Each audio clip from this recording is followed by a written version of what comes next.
പ്രിയപ്പെട്ട വിദ്യാർത്ഥിനികളെ, came ടോക്കിലെ +1 chemistry ക്ലാസ്സിലേക്ക് വീണ്ടും സ്വാഗതം.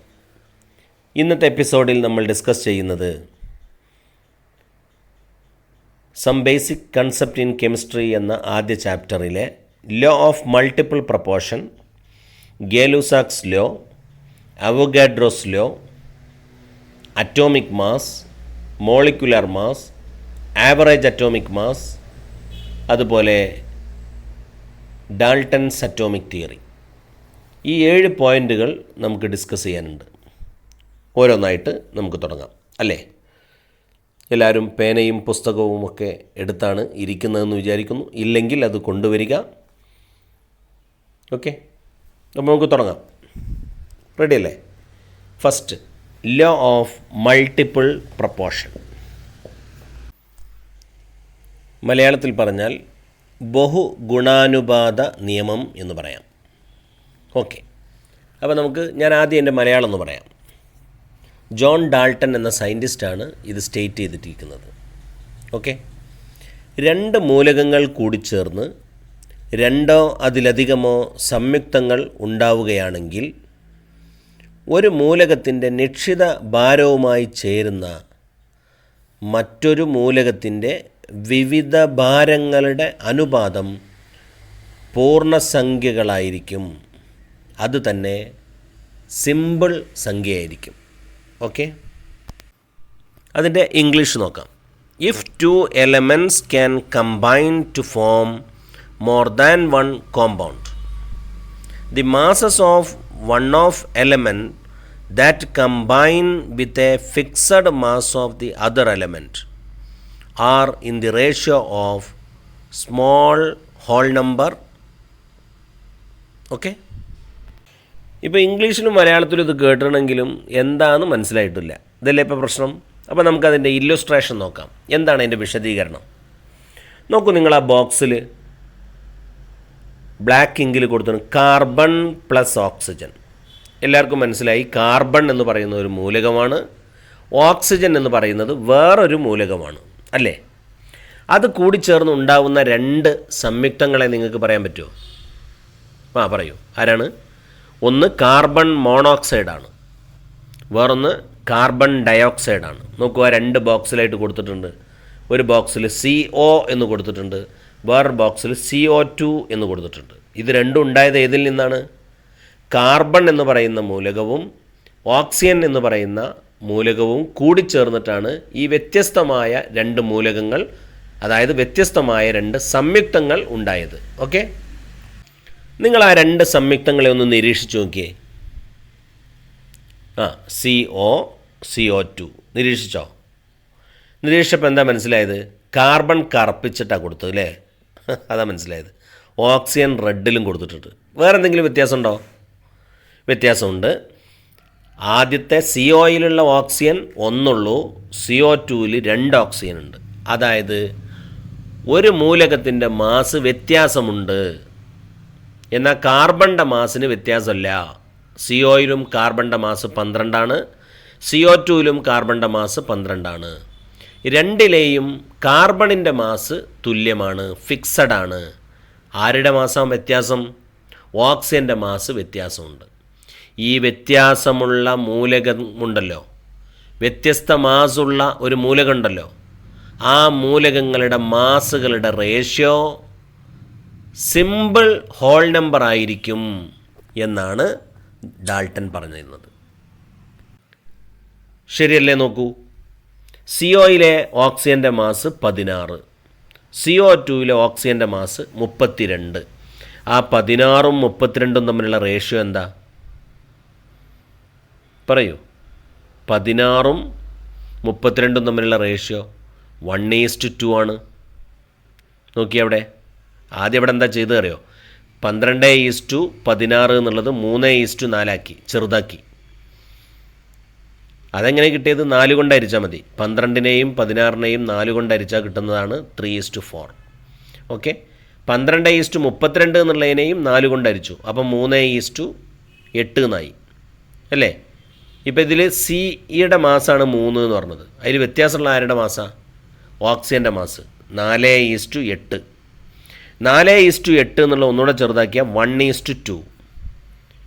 ആ സംഖ്യ which is a small whole number ratio ആണ്. ചുരുക്കത്തിൽ 2 മൂലകങ്ങൾ കൂടിച്ചേർന്ന് ഒന്നിലധികം സംയുക്തങ്ങൾ ഉണ്ടാവുകയാണെങ്കിൽ ആ സംയുക്തങ്ങളിൽ ഒരു മൂലകത്തിൻ്റെ മാസ് ഫിക്സഡും മറ്റൊരു മൂലകത്തിൻ്റെ മാസ് വ്യത്യാസവും ആയിരിക്കും. ആ വ്യത്യസ്ത മാസുള്ള മൂലകത്തിൻ്റെ മാസിൻ്റെ ratio simple whole number ratio ആയിരിക്കും. ഇംഗ്ലീഷ് ഒന്ന് പറഞ്ഞാൽ ശരിയാവും. If 2 elements can combine to form more than one compound, the masses of one element that combine with a fixed mass, കണ്ടോ, ഫിക്സഡ് മാസ് ഉള്ള ഒരാളുമായിട്ട് കമ്പൈൻ ചെയ്യുന്ന മൂലകത്തിൻ്റെ mass are in the ratio of small whole numbers. Clear? നമുക്ക് ഇതിൻ്റെ മറ്റ് എക്സാമ്പിളുകളൊന്ന് നോക്കാം. സ്ക്രീനിലേക്ക് നോക്കുക. ഹൈഡ്രജനും ഓക്സിജനും കൂടിച്ചേർന്നുണ്ടായ 2 സംയുക്തമാണ് അവിടെ ആ ബോക്സിൽ കൊടുത്തത്. ഒരാൾ നിങ്ങൾക്ക് പരിചയമുള്ള ആളാണ്, H2O വാട്ടറാണ്. വേറൊരാൾ H2O2 ഹൈഡ്രജൻ പെറോക്സൈഡാണ്. 2 മൂലകമാണ് അതിൽ കമ്പൈൻ ചെയ്തത്. ഹൈഡ്രജനുണ്ട്, ഓക്സിജനുണ്ട്. ഓക്കെ അല്ലേ? രണ്ടിലുണ്ട് ഹൈഡ്രജനും ഓക്സിജനും. പക്ഷേ ആരുടെ മാസ വ്യത്യാസം അത് നമുക്ക് നോക്കിയാൽ മനസ്സിലാവും. നോക്ക്, ഹൈഡ്രജൻ്റെ മാസ് ഫിക്സഡ് ആണ്, 2 ആണല്ലോ. ഹൈഡ്രജൻ്റെ മാസ് 2ലും 2 ആണ്. പക്ഷേ ഓക്സിജൻ്റെ മാസ് ഒന്നിൽ H2Oയിൽ 16ഉം H2O2വിൽ 32ഉമാണ്. അപ്പോൾ ഓക്സിജൻ്റെ മാസ് വ്യത്യാസമാണ്. വ്യത്യാസമുള്ള ഓക്സിജൻ്റെ മാസിൻ്റെ റേഷ്യോ എന്തായിരിക്കും? പറയും. 16:32. That is equal to 1:2. ഇതൊരു ചെറിയ പൂർണ്ണസംഖ്യയല്ലേ? ആണ്. അതുകൊണ്ട് this ratio is simple whole number. Okay. ഇനി വേറൊരു എക്സാമ്പിൾ ഞാൻ പറയാം. ആരെന്നറിയാം എനിക്ക്? മീഥെയ്ൻ നിങ്ങൾ കേട്ടിട്ടില്ലേ? CH4 കേട്ടിട്ടുണ്ടോ? കേട്ടിട്ടുണ്ട്. അതേപോലെ കാർബണിൻ്റെ വേറൊരു കോമ്പൗണ്ട് ഏതാ? പറയൂ.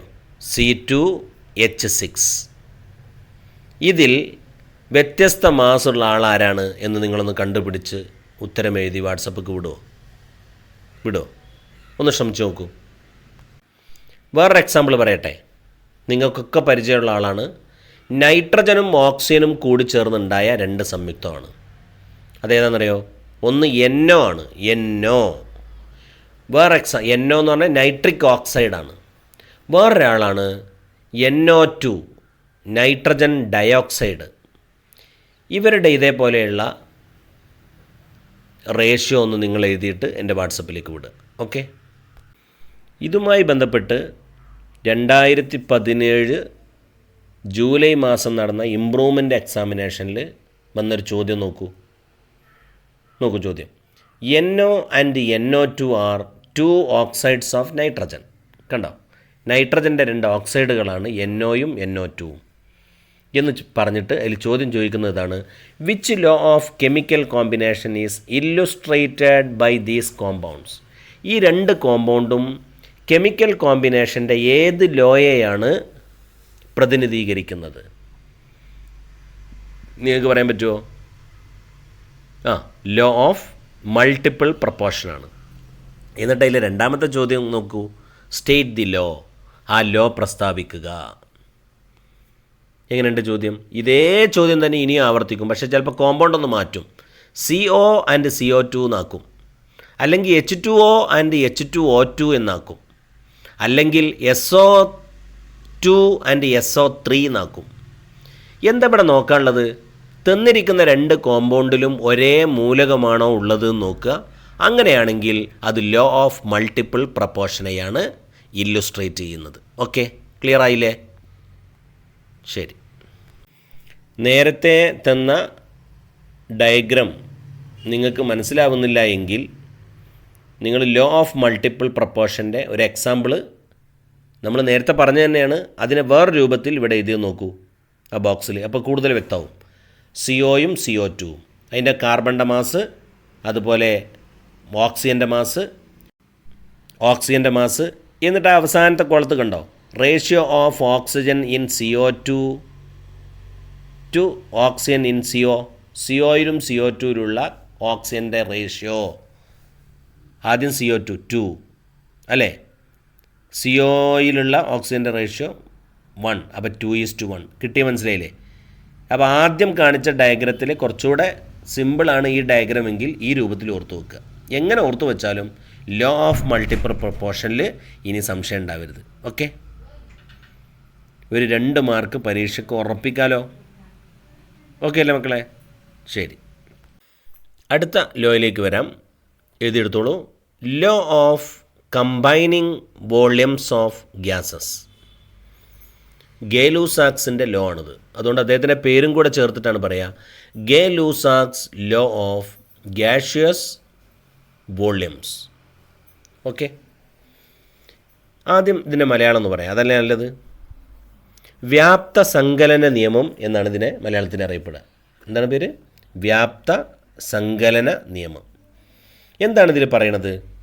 വാതകങ്ങൾ പ്രതിപ്രവർത്തിക്കുമ്പോൾ അഭികാരക വാതകങ്ങളുടെ വ്യാപ്തവും ഉൽപ്പന്ന വാതകങ്ങളുടെ വ്യാപ്തവും തമ്മിൽ ലഘു പൂർണ്ണ സംഖ്യാനുപാതത്തിലായിരിക്കും. മലയാളത്തിൽ കേട്ടിട്ട് ആകെ ഒരു ബേജാറില്ലേ? പ്രശ്നമാക്കണ്ട, ഇക്വേഷൻ വെച്ചുകൊണ്ട് അത് വിശദീകരിക്കുമ്പോൾ നല്ല വ്യക്തത വരും. ഇംഗ്ലീഷിലൊന്ന് പറയാം.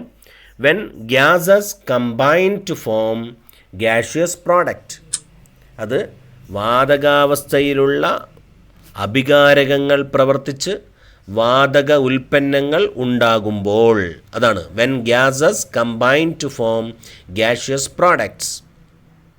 A simple ratio exist between the volumes of the reactants and the products at constant temperature and pressure.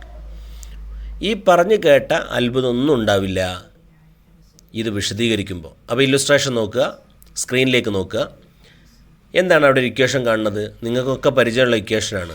N2 + 3H2 gives 2NH3. എത്ര നൈട്രജൻ ഗ്യാസ് എടുത്തത്? 1 വോള്യം നൈട്രജൻ ഗ്യാസ് എടുത്തിട്ടുണ്ട്. എത്ര ഹൈഡ്രജൻ ഗ്യാസ് എടുത്തിട്ടുണ്ട്? 3 വോള്യം എടുത്തിട്ടുണ്ട്. അപ്പോൾ എത്ര അമോണിയ കിട്ടി? NH3 എത്ര എണ്ണം കിട്ടി? 2 വോള്യം. ഓക്കെ അല്ലേ? അങ്ങനെയാണെങ്കിൽ എൻ്റെ വോള്യം റേഷ്യോ എത്ര? സിമ്പിളായിട്ട് പറഞ്ഞൂടെ?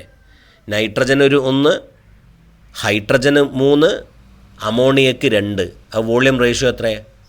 1:3:2, which is a simple ratio. ചെറിയ നമ്പർ അല്ലേ? ഇതാണ് ഗേ-ലൂസാക്സ് ലോ ഓഫ് ഗ്യാഷ്യസ് വോള്യം. അതായത് വാതക തന്മാത്രകളായ അഭികാരകങ്ങൾ പ്രവർത്തിച്ച് വാതക ഉൽപ്പന്നങ്ങൾ ഉണ്ടാവുകയാണെങ്കിൽ അവയുടെ വോള്യത്തിൻ്റെ റേഷ്യോ സിമ്പിളായ ഹോൾ നമ്പർ ആയിരിക്കും.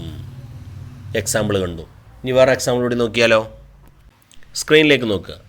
N2 + O2 gives 2NO. നൈട്രജനും ഓക്സിജനും തമ്മിൽ പ്രവർത്തിച്ച് നൈട്രിക് ഓക്സൈഡ് ഉണ്ടാകുന്നു. ആ വോള്യത്തിൻ്റെ ഇതൊന്ന് പറയാം. നൈട്രജൻ എത്ര വോള്യം? 1 വോള്യം. ഓക്സിജൻ എത്ര? 1 വോള്യം. നൈട്രിക് ഓക്സൈഡ് എത്ര? 2 volume. What will be the ratio? പറഞ്ഞോളൂ. റേഷ്യോ പറഞ്ഞോളൂ. 1:1:2. It is a simple whole number. Clear? അടുത്ത എക്സാമ്പിൾ അതാ വന്നിരിക്കുന്നു. ഹൈഡ്രജനും ഓക്സിജനും പ്രവർത്തിച്ച് വാട്ടർ ഉണ്ടാകുന്ന റിയാക്ഷനാണ്. How many volume hydrogen? 2 volume hydrogen. How many volume oxygen? 1 volume. How many volume H2O? 2 volume. Clear അല്ലേ? ഇക്വേഷനിൽ നിന്ന് തന്നെ വ്യക്തമാണ്. ആ ഇക്വേഷൻ്റെ സിമ്പിൾ ഇട്ടതിൻ്റെ മുന്നുള്ള നമ്പറാണ് വോള്യം എന്ന് പറഞ്ഞത്. 2H2 എന്ന് പറയുമ്പോൾ H2 2 അതാണ് 2 വോള്യം. ഓക്സിജൻ ഇവിടെ നമ്പർ 1 ആണ്. 2, 3 ഒക്കെ ആണെങ്കിൽ 2 കാണിക്കും. 1 ആണെങ്കിൽ പിന്നെ നമ്പർ കാണിക്കൂല. ഓക്കെ, അപ്പോൾ 1 വോള്യം. H2O 2 ഉണ്ട്, അപ്പോൾ 2 volume. Clear? What will be the ratio? 2:1:2. Clear അല്ലേ?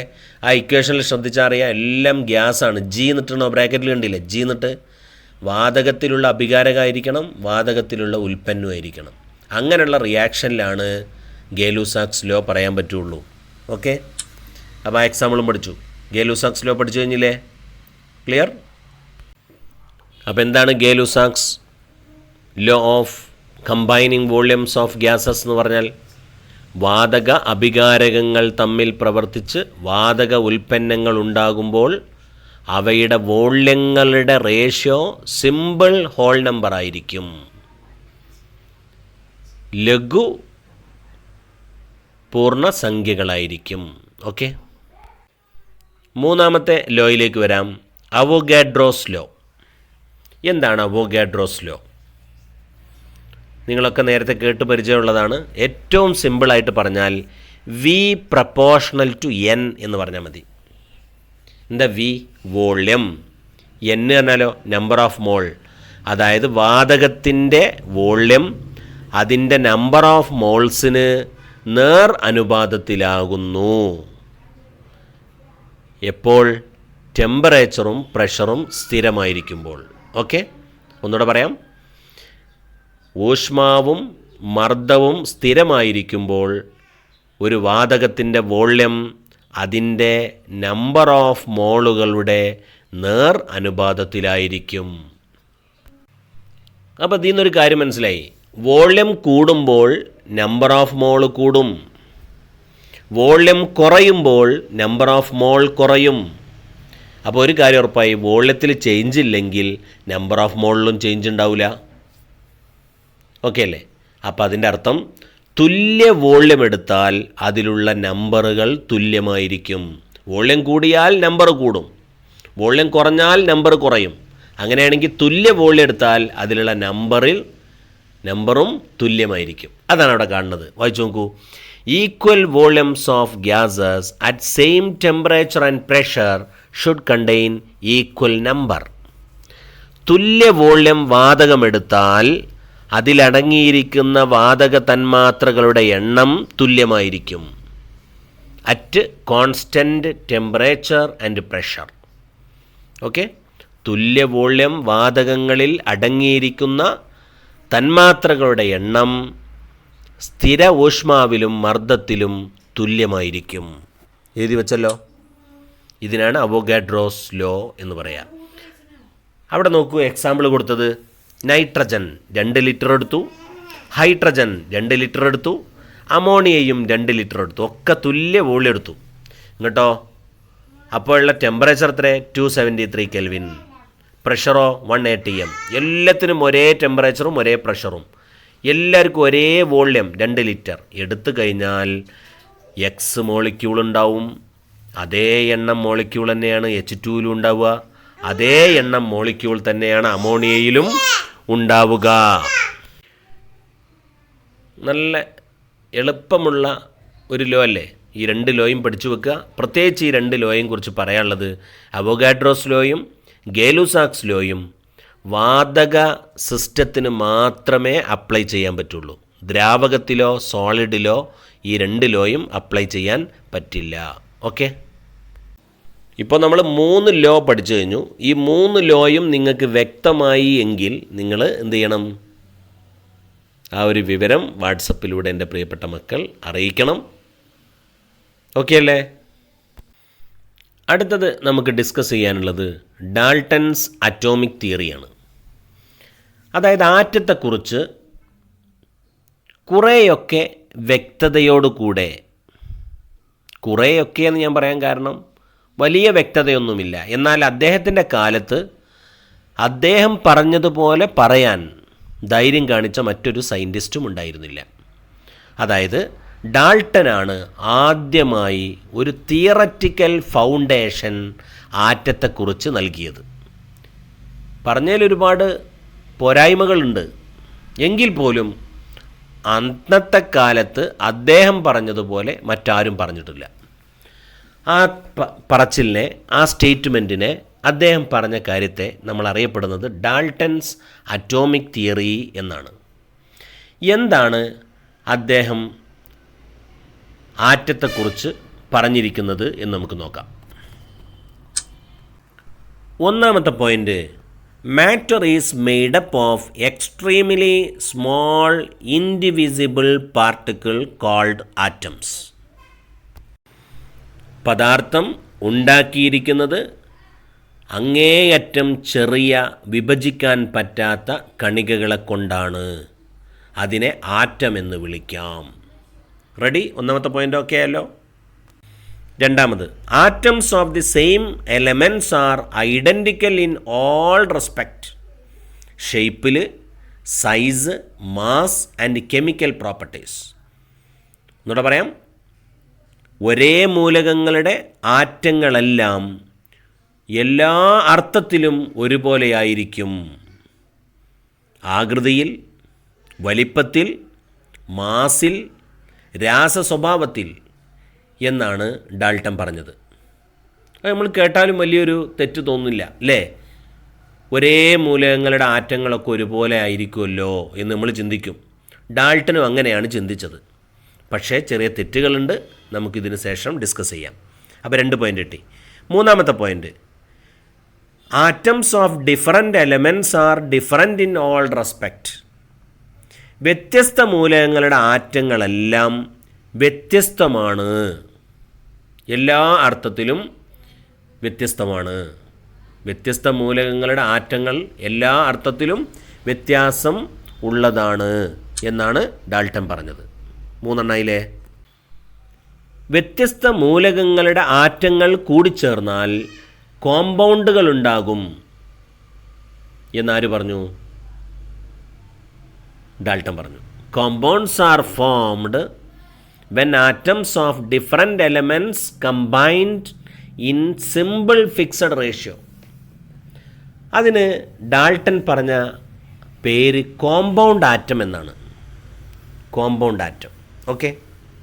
5ാമത്തെ point, atom can neither be created nor be destroyed. Atom can എന്ന് പറയുമ്പോൾ തന്നെ നിങ്ങൾ അറിയാതാണ് പറഞ്ഞു പോകും. 10 പഠിച്ചു വെച്ചല്ലേ. Atom can neither be created nor be destroyed. ആറ്റത്തെ നിർമ്മിക്കാനോ നശിപ്പിക്കാനോ പറ്റില്ല. ഓക്കെ. 6ാമത്തത്, chemical reactions involve reorganisation of atoms. ആറ്റംസുകൾ പരസ്പരം അങ്ങോട്ടും ഇങ്ങോട്ടും മാറുമ്പോഴാണ് കെമിക്കൽ റിയാക്ഷൻ നടക്കുന്നത്. ഓക്കെ. എങ്ങനെ? ഓക്സിജൻ, ഹൈഡ്രജൻ 2 തന്മാത്രകളാണ്, 2 പദാർത്ഥങ്ങളാണ്, 2 മൂലകങ്ങളാണ്. അവരൊരുമിച്ച് കൂടുന്നത് എങ്ങനെയെന്നറിയോ?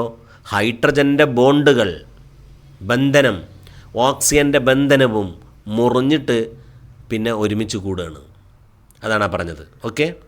ഇതാണ് ഡാൾട്ടൺസ് അറ്റോമിക് തിയറി. നിങ്ങളെല്ലാ പോയിൻറ്റും പഠിക്കുക. പരീക്ഷയ്ക്കാണെങ്കിൽ നമ്മൾ പറയും ഒരു 4 പോയിൻ്റെങ്കിലും മിനിമം പഠിച്ചു വെക്കണമെന്ന് പറയും. നിങ്ങളുടെ ഇഷ്ടമുള്ള പെട്ടെന്ന് പഠിക്കാൻ പറ്റിയ 4 പോയിൻ്റെങ്കിലും മിനിമം പഠിക്കുക. എല്ലാം പഠിച്ചാൽ നന്നായി. ഓക്കെ. ഡാൾട്ടൺസ് അറ്റോമിക് തിയറിക്ക് കുറേ ലിമിറ്റേഷൻസ് ഉണ്ട്. പരിമിതികൾ വന്നു, കുറച്ച് പോരായ്മകളൊക്കെ വന്നു നമ്മൾ നേരത്തെ പറഞ്ഞല്ലോ. അതിലൊന്നെന്താണെന്നറിയോ നിങ്ങൾക്ക്? ആറ്റത്തെ വിഭജിക്കാൻ പറ്റില്ല എന്നാണ് മൂപ്പര് പറഞ്ഞത്. സത്യത്തിൽ ആറ്റത്തെ വിഭജിക്കാൻ പറ്റും. ആറ്റം വിഭജിച്ച് നമുക്ക് എന്താക്കാമെന്നറിയോ? റേഡിയോ ആക്ടിവിറ്റി എന്ന് പറഞ്ഞ സംഭവമുണ്ട്. യുറേനിയം തന്നെ മുറിഞ്ഞിട്ട് വേറെ ആറ്റം എലമെൻ്റൊക്കെ ആയിട്ട് മാറുന്ന കേസില്ലേ? അതുകൊണ്ട് അത് വിഭജിക്കാൻ പറ്റുമെന്ന് ഡാൾട്ടൻ്റെ കാലശേഷം പിന്നെ തെളിയിക്കപ്പെട്ടിട്ടുണ്ട്. അപ്പോൾ അദ്ദേഹം പറഞ്ഞ ഒരു കാര്യം തെറ്റാൻ തെളിയിച്ചു. മാത്രമല്ല ആറ്റത്തെ നശിപ്പിക്കാനും പറ്റും. ആറ്റം നശിപ്പിക്കാൻ പറ്റിയത് കൊണ്ടാണ് ആറ്റം ബോംബ് കൊണ്ട് ഹിരോഷിമയും നാഗസാക്കിയും ഒക്കെ തകർത്തത്. പിന്നെ അവിടെ കൊണ്ടുപോയി തകർത്ത, അവിടെ കൊണ്ടുപോയി നിക്ഷേപിച്ച ബോംബ് പിന്നെ കണ്ടെത്തിയിട്ടില്ല. എന്തേ കാരണം? അത് നശിച്ചുപോയി. അപ്പോൾ ആറ്റത്തെ നശിപ്പിക്കാൻ പറ്റും എന്ന് പിന്നെ ശാസ്ത്രലോകം കണ്ടെത്തിയിട്ടുണ്ട്. അപ്പോൾ അവിടെ ഈ ഒരു തകരാറ് ഡാൾട്ടൺ പറഞ്ഞെടുത്ത് സംഭവിച്ചിട്ടുണ്ട്. രണ്ടാമത്തെ കാര്യം ഒരേ മൂലകങ്ങളുടെ ആറ്റങ്ങളെല്ലാം ഒരുപോലെയാണ് എന്നാണ് ആര് പറഞ്ഞത്? ഡാൾട്ടൺ പറഞ്ഞത്. സത്യത്തിൽ ഒരേ മൂലകങ്ങളുടെ ആറ്റങ്ങൾ വ്യത്യസ്തമായ ആളുകളാണ് ഐസോട്ടോപ്പ് പറയുന്നത്. കാർബൺ 12ഉം കാർബൺ 14 ഒരുപോലെയല്ല. രണ്ടും കാർബണാന്ന് പറഞ്ഞിട്ട് കാര്യമില്ല, സ്വഭാവത്തിൽ വ്യത്യാസമുണ്ട്. അപ്പോൾ ഐസോട്ടോപ്പുകളെ കണ്ടുപിടിച്ചതോടുകൂടെ ഒരേ മൂലകങ്ങളുടെ ആറ്റങ്ങൾ ഒരുപോലെയാണ് എന്ന് പറയാൻ പറ്റില്ല.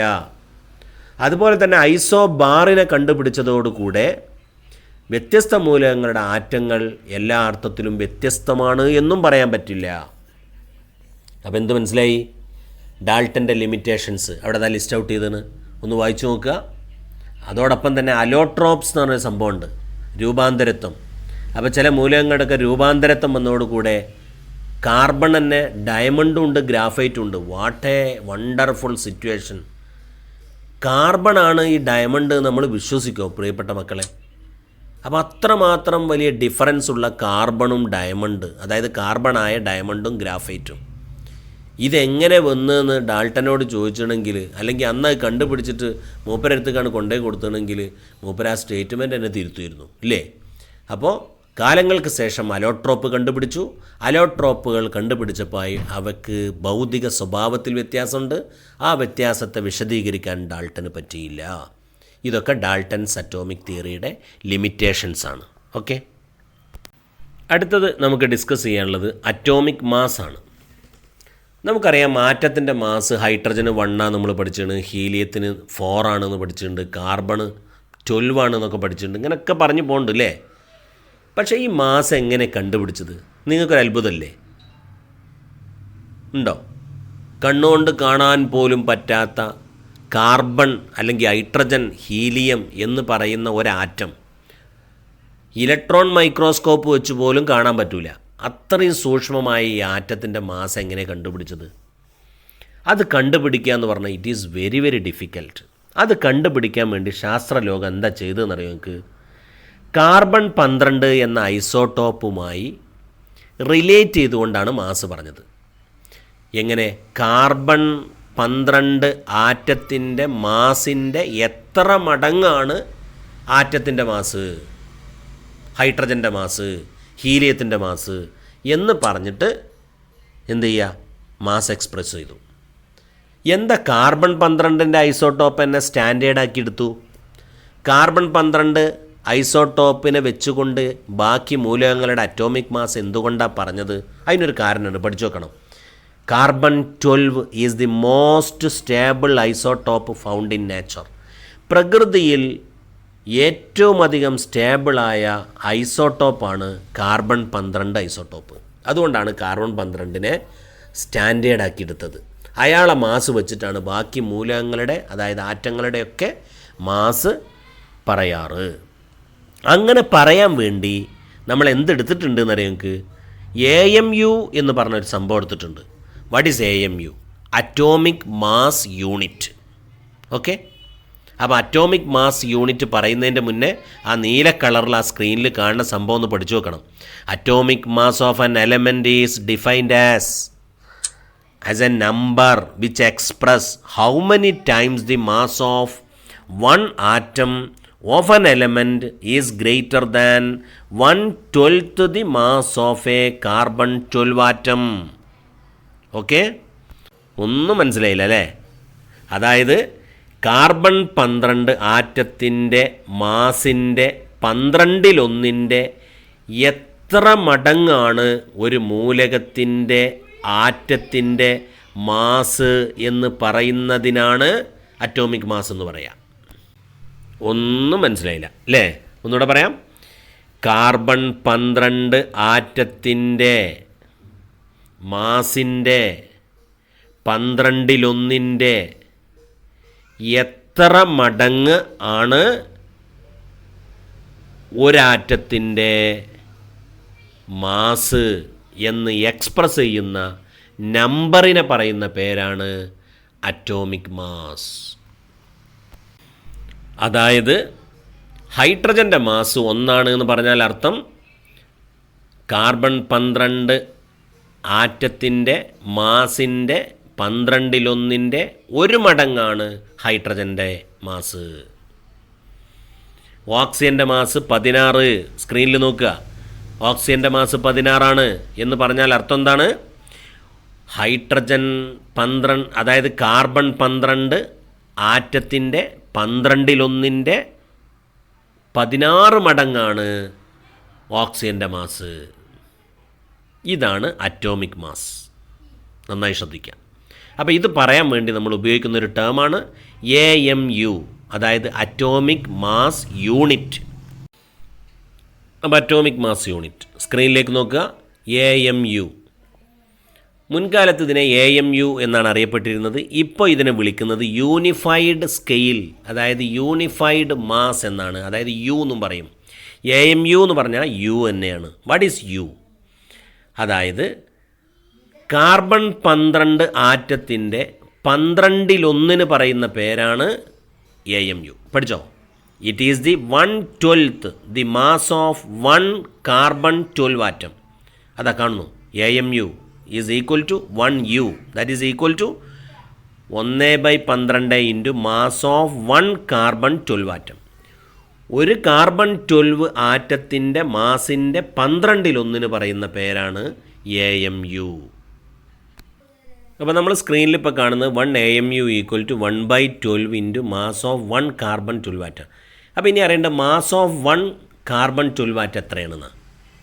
ഒരു കാർബൺ 12 ആറ്റത്തിൻ്റെ മാസ് അറിയണമെങ്കിൽ ഒരു മോൾ കാർബൺ ആറ്റത്തിൻ്റെ മാസ് എത്രയെന്ന് അറിയണം.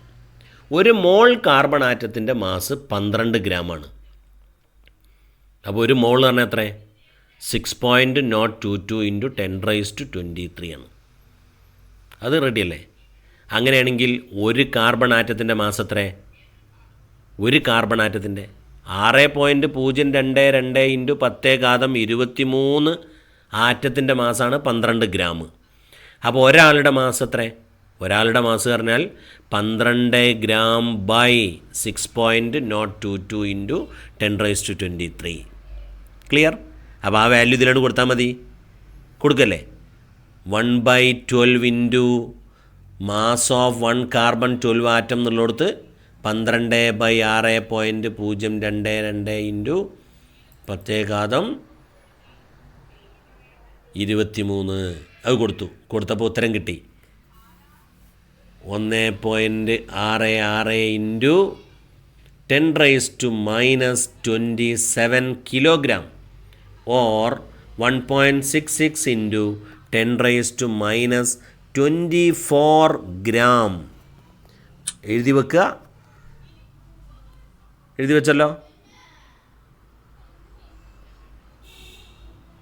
അപ്പോൾ ഇന്നത്തെ ക്ലാസ് നമുക്കിവിടെ അവസാനിപ്പിച്ചാലോ? സംശയങ്ങൾ വല്ലതും ഉണ്ടെങ്കിൽ അറിയിക്കുക, ചോദിക്കുക. അപ്പോൾ നമ്മൾ എന്തൊക്കെയെന്ന് പറഞ്ഞത്? ലോ ഓഫ് മൾട്ടിപ്പിൾ പ്രൊപ്പോർഷൻ പറഞ്ഞു, അതിൻ്റെ എക്സാമ്പിൾസ് പറഞ്ഞു, പരീക്ഷയ്ക്ക് ചോദിച്ചത് പറഞ്ഞു, ഗേ-ലുസാക്സ് ലോ പറഞ്ഞു, അതിൻ്റെ എക്സാമ്പിൾ പറഞ്ഞു, അത് ഇല്ലുസ്ട്രേറ്റ് ചെയ്തു. അടുത്തത് അവോഗാഡ്രോസ് ലോ പറഞ്ഞു, അതിൻ്റെ ഇല്ലുസ്ട്രേഷൻ പറഞ്ഞു. പിന്നെ നമ്മളെന്ത് പറഞ്ഞു? ഡാൾട്ടൺസ് അറ്റോമിക് തിയറി പറഞ്ഞു, അതിൻ്റെ ലിമിറ്റേഷൻസ് പറഞ്ഞു. അറ്റോമിക് മാസ് പറഞ്ഞു അല്ലേ? അറ്റോമിക് മാസ് പറയാൻ എക്സ്പ്രസ് ചെയ്യുന്ന യൂണിറ്റ് AMU എന്നാണെന്ന് പറഞ്ഞു. Atomic mass unit. Atomic mass യൂണിറ്റിനെ ഇപ്പോൾ പറയാറ് യൂണിഫൈഡ് സ്കെയിൽ, അതായത് U എന്നാണ്. എന്താണ് AMU? It is 1/12 the mass of 1 carbon 12 atom എന്നാണ്. എത്രയാണ് അതിൻ്റെ വാല്യൂ? 1.66 into 10⁻27 kilogram. അത് ഗ്രാമിലാക്കുകയാണെങ്കിൽ 1.66 ഇൻറ്റു 10⁻24 ഗ്രാം. ഓക്കെ, അപ്പോൾ ഇന്നത്തെ ക്ലാസ് ഇവിടെ അവസാനിപ്പിച്ചാലോ? വിക്ടേഴ്സ് ചാനലിലെ ക്ലാസ്സുകൾ നിങ്ങൾ കേട്ട് അതുമായി ബന്ധപ്പെട്ട നോട്ട്സുകളൊക്കെ നിങ്ങൾ എഴുതിയെടുക്കുന്നുണ്ട്. അതിനെ കൂടെ തന്നെ ഒരു അധിക അറിവ് എന്ന നിലയിലാണ് ഞാൻ ഈ ക്ലാസ് എടുക്കുന്നത്. നേരത്തെയുള്ള ക്ലാസ്സുകളൊക്കെ നമ്മൾ പുറത്തേക്ക് പബ്ലിക്കായിട്ട് വിട്ടില്ലായിരുന്നു. ഇപ്പോൾ മറ്റ് സ്കൂളിലെയും കുട്ടികൾക്ക് ഉപകാരപ്പെടുമെങ്കിൽ ഉപകാരപ്പെടട്ടെ എന്ന് കരുതിയിട്ടാണ് ഇത് പബ്ലിക്കായി ഇപ്പോൾ വിടുന്നത്. അപ്പോൾ നിങ്ങളുടെ സുഹൃത്തുക്കൾ ആരെങ്കിലും മറ്റേതെങ്കിലും സ്കൂളുകളിൽ പഠിക്കുന്നുണ്ടെങ്കിൽ, നിങ്ങളുടെ കൂടെ 10ാം ക്ലാസ് പഠിച്ച മറ്റ് വിദ്യാർത്ഥികൾ വേറെ സ്കൂളിൽ പഠിക്കുന്നവരുണ്ടെങ്കിൽ അവർക്ക് ഉപകാരപ്പെടുമെന്ന് നിങ്ങൾക്ക് ഉറപ്പുണ്ടെങ്കിൽ അവർക്ക് ഷെയർ ചെയ്ത് കൊടുക്കുക. ഓക്കെ അല്ലേ? മനസ്സിലായിട്ടുണ്ടെന്ന് വിചാരിക്കുന്നു. കൃത്യമായി നോട്ടുകൾ എഴുതിയെടുത്തിട്ടുണ്ടെന്ന് വിചാരിക്കുന്നു. എഴുതിയെടുത്തിട്ടില്ലെങ്കിൽ ഒന്നും കൂടെ കേൾക്കുക, കേട്ടിട്ട് നോട്ടുകൾ എഴുതിയെടുക്കുക.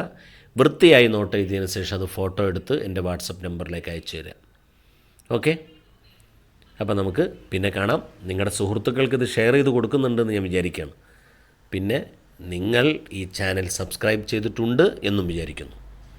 നിങ്ങളുടെ സപ്പോർട്ട് ആവശ്യമുണ്ട്. നമുക്ക് തുടർന്നും ഇതേപോലെ ഓൺലൈൻ ക്ലാസ്സുകൾ ആവശ്യമായിട്ട് വരും. ഓൺലൈനായിട്ട് സംശയങ്ങൾ ദൂരീകരിക്കുന്നുണ്ട്.